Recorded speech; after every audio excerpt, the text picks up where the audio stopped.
The DS has so many games that no one talks about anymore, and I'm no one. Yeah. Okay, let's get into it. This game made my forearm sore for a week after playing it because it relentlessly required me to press the Y button the entire time. Even while writing this script, my right thumb was feeling off, and I swear it's because of how much button mashing the game coerced me into. It didn't force me, but okay, look. Bakugan Rise of the Resistance is mostly a tower defense game with some fetch quests and stealth sections thrown in. I'll get to why that's a disappointing choice later, but right now, let me tell you this game's greatest sin. When in a tower defense level, you navigate the play area by moving around the Bakugan you're playing as. Simple enough, right? Well, the developers decided it would be pretty lame if the main Bakugan from the show couldn't attack, so they gave each of the main Bakugan an attack on the Y button. This sounds fine, but remember, tower defense games are all about squeezing out as much damage per second as possible.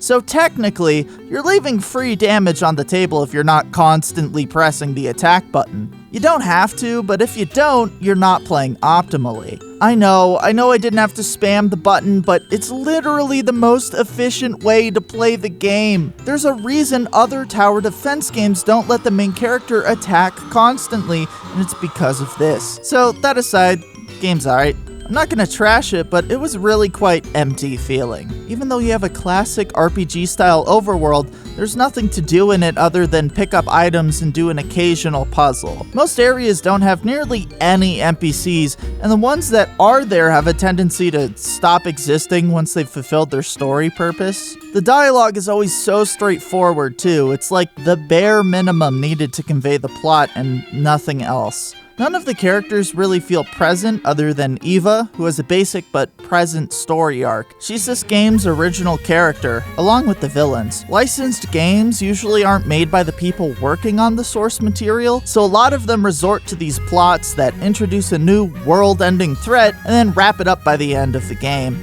only for the characters to never speak of it again. This happens here too, but since Eva isn't ever going to appear in the show, the writers get to actually give her an arc. Eva's a robot girl who was made by the bad guys, but she also gets brainwashed but breaks free with friendship power, which isn't the freshest thing in the world, but it's cute to see that happen with a character who spent the whole game learning to trust the other characters. Eva is the glowing gem in a barren wasteland of swagless prose, and even her stuff is cooler on paper than it is in execution. The main cast dialogue is pretty close to the show's too, but as much as I love Bakugan, that wasn't exactly the peak of writing either. The game world is similarly pretty bare bones. There are areas you can backtrack to for extra items once you unlock new abilities, which is cool, but these are more just doors than an entire new section of the game. The puzzles don't fare much better. They're very simple, which I get because this game was aimed at 7 to 10-year-olds, but then maybe puzzles shouldn't be the only other thing to do in your game than battle. They're harmless, and they do make the game feel fuller than it otherwise would have without them. The tower defense mechanics, though, that's the sort of disappointing part of this game. There's 6 playable Bakugan and 6 buildable structures, which are also Bakugan. In this tower defense game, there are only 6 different units you can place onto the field, and they don't have any branching upgrades, it's just linear DPS and area of effect increases for all of them. Granted, each building is meaningful, and figuring out where each one should go did get challenging in some of the later maps, but there's just not enough here to carry the whole game. I mean, the only reason why I really struggled in the endgame was because of how poorly designed the elemental weakness system is. Every enemy unit in the game has an element that takes extra damage against its opposite, but there's only one unit of each attribute you have access to, and it just so happens that the water attribute unit has the worst damage stats in the game, because its job is to slow down enemies so your other units have more time to attack. But then, one of the last bosses you fight has all fire types, so you're just locked out of the elemental damage bonus, unless of course you choose the water Bakugan, but then it's gonna be a whole lot of pressing Y. It's just so frustrating to see these mechanics be so ill-considered when realistically, a licensed Bakugan game shouldn't have been about tower defense in the first place. It just doesn't make sense when you consider that the only reason why anyone is playing this thing is because they want to be in the world of Bakugan, talk to its characters, and roleplay the anime. I don't know the circumstances in which this game was made, but it's just sad to see it not really come together. If I had this game back when I was a kid and Bakugan was still coming out, I'm sure I would have beat it and had a decent enough time though. I love looking at JRPGs in these videos, and I love little creatures, as all of you well know, so playing Elebits, The Adventures of Kai and Zero, was pretty much a no-brainer for me. I actually played through the first hour of this game last year, but the game was literally too good to include in the video I was making at the time, so I've saved it until today. This game gives me huge Pokemon Ranger vibes, mostly because of the way you interact with the environment using the touchscreen. There's a lot of really neat environmental mechanics and puzzle solving that I find fun to figure out. It can be a little obtuse at times, but I'm also just generally not good with remembering environments in games, so I'm willing to admit that sometimes I was just being a little bit stupid, which isn't the game's fault. Everything in this game is based around your partners, the Omega Elebits. These guys have different powers based on general elemental ideas such as ice, fire, or the other less archetypal things such as sound and magnet. Each one requires a certain amount of watts that you need to gather by collecting smaller Elebits in the environment using the touchscreen. This way, there's always a way to replenish your watts, but it's not so free as to not make you think at least a little bit about spamming abilities. The game is broken up into a linear progression of worlds that you dimension hop between by hanging out with a talking bus, which is one of my favorite setups for a game in general. Something about that level of ridiculousness combined with the fact that it's sort of like fantasy magic school bus makes me giddy. This game has wonderful art. The cutscenes feature illustrations that have a gorgeous watercolor storybook feel to them. It knows what the focus is on, which is the little guys and the environments. The puzzles themselves aren't too difficult, but they are well thought out, even if a lot of them are just clicking buttons in the correct order. I think to me what stood out the most gameplay-wise was the first boss battle. It's the only one I got to play, but it used an interesting combination of all the mechanics introduced beforehand in a creative way. You have to drag around the boss's own hammer on the screen, which you release from its grasp by using the Ice Omega. And in the first phase, you launch its own minions at the boss as an attack by throwing them into a fire lit by the Fire Omega. It's a wonderfully interesting and well thought out mix that, while not too difficult, does feel satisfying to play. There's a nice central mystery going on around the character Zero, your first Omega and most bestest friend in the whole world. Their backstory is basically left as a blank slate, but there's lots of hints that they're a lot more important than they first seem. Plus, there's the overarching goal of getting back home, which I found effective, as I didn't want this little boy to be sad and stuck in another dimension. I just think it's a cute and well-designed game. I especially love it when the RPG format sort of ditches the turn-based combat style and goes for something more unique, and I especially enjoyed that change of pace here. The game knows what it's about, and it isn't afraid to change genre conventions in order to get closer to that vision. Adventure Time is my favorite show of all time, so I was very excited to see what Adventure Time, Hey Ice King, Why'd You Steal Our Garbage, had to offer. And immediately, the game hit me with an opening song that sent me down a spiral. The fun will never end, it's Adventure Time. Hey Ice King, why'd you steal our garbage? Pretty sure we didn't. Asked to have our garbage. That is definitely the same harmonic motion of the Steven Universe opening, right? Are the crystal gems? Why'd you steal our garbage? And listen to this. Later in the song, they do this. We'll get to the bottom of this. Which is like such a Steven Universe thing to do. By the way, don't go back in time, or you'll destroy yourself. We'll get to the bottom of this. But what's driving me mad is that Steven Universe came out in 2013, but Rebecca Sugar was working on Adventure Time as early as 2010, so it's possible that actually this song may have had an influence on Steven Universe's opening. Now, I know what you're thinking. Robin, what about the game? Well, guess what, Buckaroni? This is about the game, because Pendleton Ward wrote the dialogue. So it's not like At Hick Woodsog, that's what the professionals call it, was made in a vacuum, because the at the time showrunner worked on both. And here's the kicker. Here's the sauce. The composer for this game game is Jake Kaufman. I know, the composer for Shantae, Shovel Knight, and Balls of Fury for the Nintendo DS worked on this game. Yeah, dude. So right there, I was like, oh man, I guess there isn't a connection. But in the credits, who else but Rebecca Sugar is listed as a contributor, whatever that means. I know Rebecca has a TikTok now, so if someone could get an answer from them, that would help. That would help me sleep.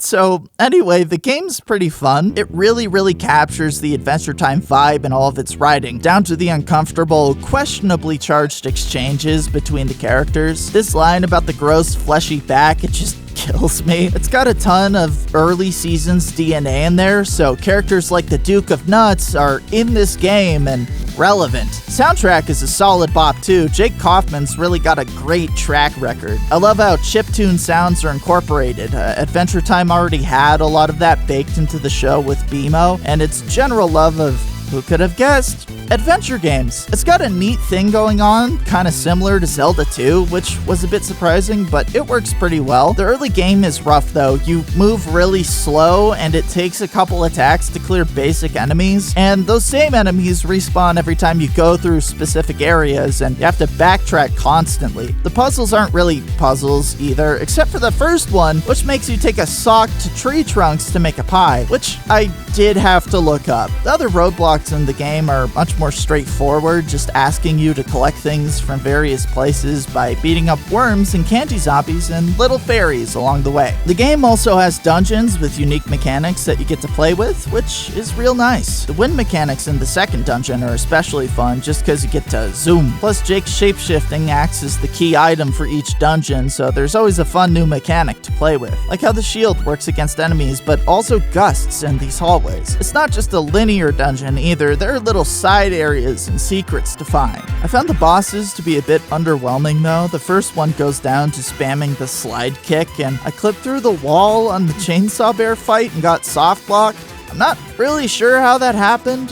Luckily, there's a save point before every boss, so it wasn't a big deal, but still just threw me off. The bear is a much smarter design to it than the first boss. You can't just stay on the platforms above because of the chainsaw, and you can't stay too close because of its charge and swipe attacks. Oh, and the second boss is 100 clones of Gunther, which, if you know Adventure Time lore, that's really not good.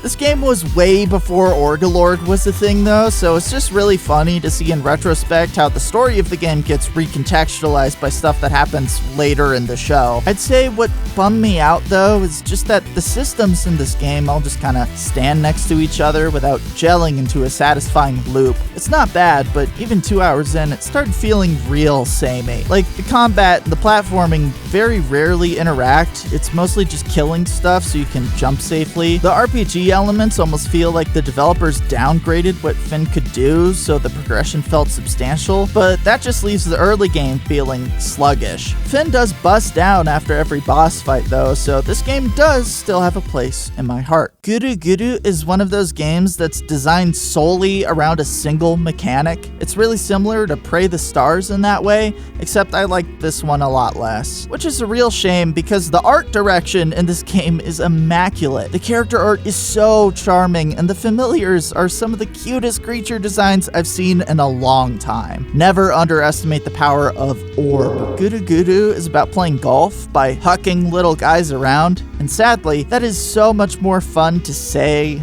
than to do. The courses are in a pseudo 3D layout that mostly just have 3 lanes that you can switch between as you advance linearly down the course. There are obstacles such as enemies and pitfalls, but the main goal is to complete each course under par. By completing courses, you level up your familiar, which allows them to gain new abilities in order to do better in the tournament mode, which is the ultimate goal. The overarching structure of the game is to breed and raise familiars in order to compete better in tournaments. It's a structure very similar to the Chow Garden in Sonic Adventure 2, specifically, which sounds amazing until you actually play Guru Guru. The golfing aspect is as boring as golf is in real life. Lining up shots is difficult, which isn't inherently a bad thing, but when each one takes this long and you're in a tournament where each NPC also takes an equal amount of time, and there are 10 holes with 8 shots each per character. That means there are 320 shots made in one tournament, which at this pace is over an hour of time spent watching the NPCs fail a task that you then will joylessly also partake in. The animations surrounding the gameplay system itself are great, but it's just so slow. I really don't know how to process how much I dislike the core mechanics of this game, because it's not as if they aren't well designed. The amount of variations and depth providing in lining up shots, raising different familiars, and selecting different characters, all with varying strengths and weaknesses, make for interesting decisions. The problem is that the actual moment-to-moment gameplay is repetitive and agonizingly slow. Sure, choosing which shot type I'll use for each shot and hold, or choosing a different character and breeding a new familiar to suit the character can be interesting, but when the whole game is centered around a throwing mechanic that just takes too long and is too finicky to be intuitive or enjoyable, then the whole thing sort of falls apart. I really do love the art direction in this game, and I think if they had focused a little bit more on the NPCs moving faster, or even having a skip button for their turns, I wouldn't feel as harshly about it.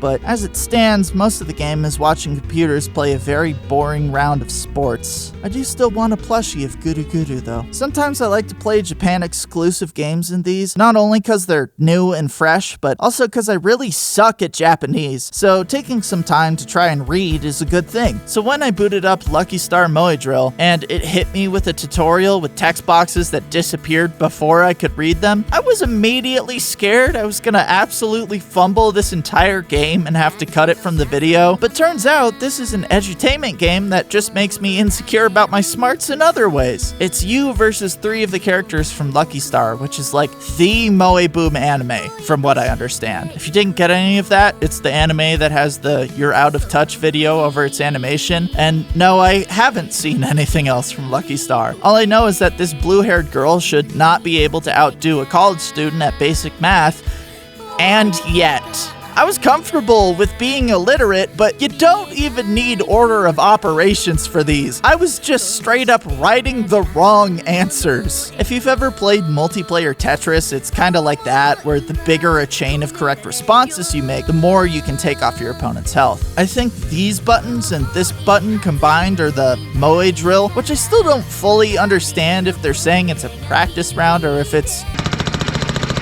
There are several characters you can face off against in increasing rounds of difficulty, though I'm not really sure if there's a progression system here. What I do know is that other than the basic math practice, there's just a bunch of visual novel-style story chapters in the game. Reading these was really tough for me, but luckily every character asks every other character clarifying questions, so each idea gets repeated like 4 times. I spent like 20 minutes reading maybe one paragraph while Konata just kept staring at me in front of this window. I have no idea how people read kanji with this few pixels. I get that growing up, knowing the language helps make inferences, like how people can read words with the bottom half covered, but I was truly melting in my chair trying to figure this stuff out. If I didn't have the reading comprehension of a 3-year-old, this game would have probably been very easy and sort of empty for me, but as is, I'm glad I pushed myself. This conversation they have by the window is so funny, dude. Yutaka's like, wow, this sunset is so pretty, don't you think? I don't know.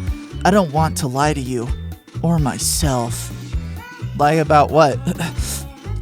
Do you think my face is annoying? Bro, I would never. Yutaka uses ore at one point. I don't know why. I'm sure if I had like any attachment to Lucky Star or better Japanese, I would be able to get a lot more out of this game, but as is, I honestly still got a lot out of it by trying to learn to read, so it weirdly worked as an edutainment game for me. I found this game by scouring the depths of Metacritic's lowest rated DS games of all time. I thought, surely it can't be that bad. I mean, there's 2 whole elf bowlings in here. That's double the bowling, or the elf, or both. But it was. It was that bad. There are randomized farts in the theme song. Here's the premise. you are the Santa Claus, and the elves don't want to be exploited anymore, so you use them as bowling pins to teach them a lesson about being grateful for this opportunity to get their foot in the door of the professional world. When an elf is hit with a bowling ball, they bleed out on the ice and are swept back into the darkness. At one point, the pin setter decapitates an elf on screen, and the other elves don't react. Sometimes they'll hold up protest signs or moon Santa or fart. Ask Santa who his daddy is, or if that's all the balls he's got. Is that all the balls you got, Santa? The elves are being annihilated, and yet they persist in a detached state of ironic snark. Maybe this is how they cope. Who's to say? You watch the cursor go back and forth, time it to be on one of these 2 points, and get strikes. There's no reward for bowling well, other than the flex of getting a high score in elf bowling. That's the whole game of elf bowling. But what about the sequel? Elf Bowling 2, Elves in Paradise. Well, guess what, buckaroo?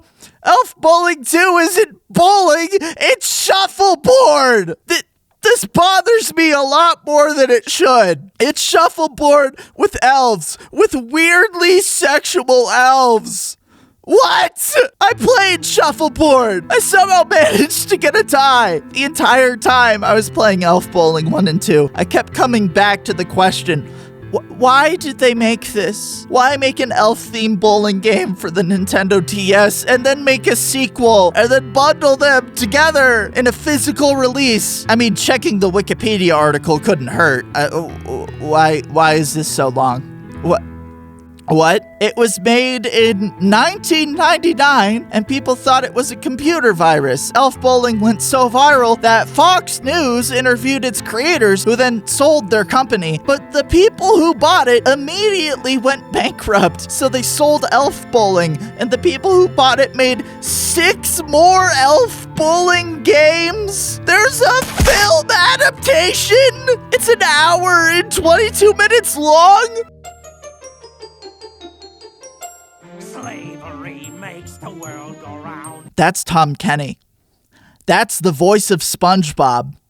Am I having an aneurysm? What do you mean? He recorded his lines in some dude's basement. If I don't stop talking about this now, it's gonna be the only thing I talk about for the rest of the video. I wanted to treat myself after Elf Bowling, so I went ahead and played the most requested game I've ever had. And y'all were right.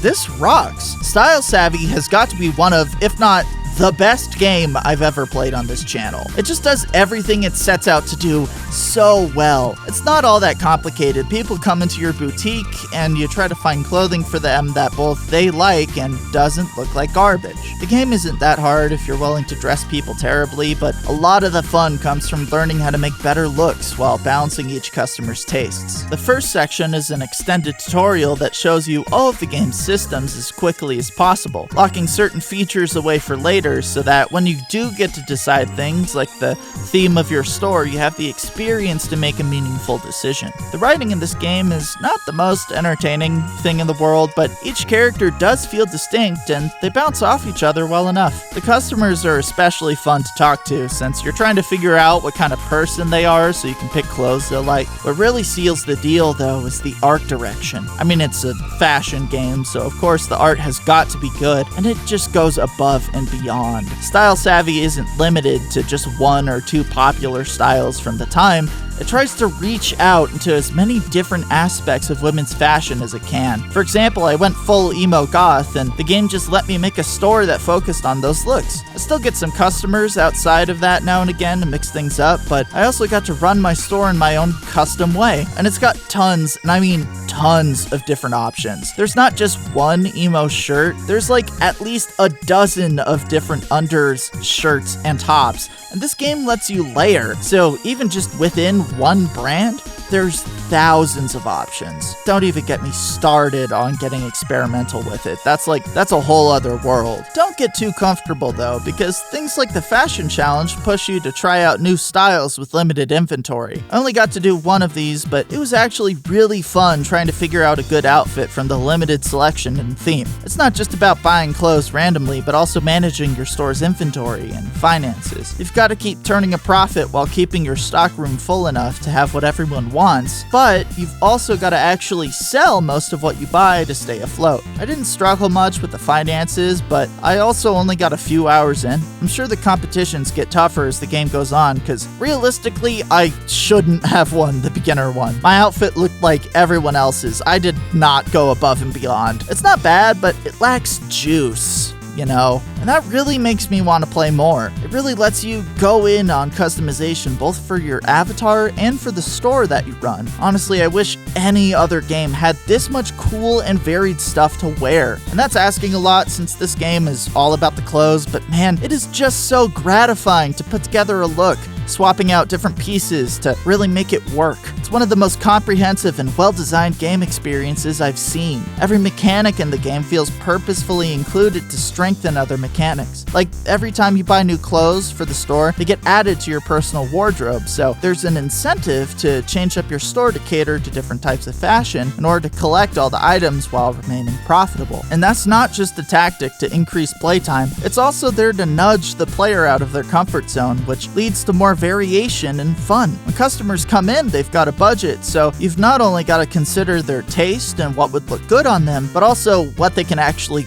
buy. I have accidentally suggested a $200 jacket to someone that had like $40. They didn't go for it. If it's just a little out of their range though, you can convince them to go for it, so there's always this push and pull. If you find a piece they really love, you even get to sell them more than one item, which can turn into a chain if you really know your stuff. You can even dress mannequins, which attract customers looking for similar clothing, and occasionally someone will come in to buy the whole outfit, so you've got an incentive to actually use this feature and make it look good, since that customer is going to be walking out wearing the whole thing. There's so many little layers. Also, the music go crazy hard. Some of the songs have Vocaloid on it, or at least they sound like they do, and it's just so energetic and fun to listen to. I would unironically listen to this game's soundtrack on my own time if I could find a version that didn't sound like it had been curb stomped by a bit crusher. I don't know. Sometimes a game just does what it wants to do so well that you've just gotta love it. I don't have anything to complain about other than the fact that holding the DS book style is pretty awkward. It's pretty clear why that sort of went away in the 3DS era, but also, in a game where the most important screen is a full body shot of an outfit, tilting the screen sideways gives you more resolution to fit that aspect ratio. So it's actually really smart of them to do that. I think it would be really funny if Nintendo did a 2-screen console again. I know it's sort of run its course, but games like Style Savvy just show how unique and fun alternative layouts can be. And hey, if you want to see me talk about some other games like Imagine Fashion Designer, Bakugan Battle Trainer, here's a video. Thanks for hanging out.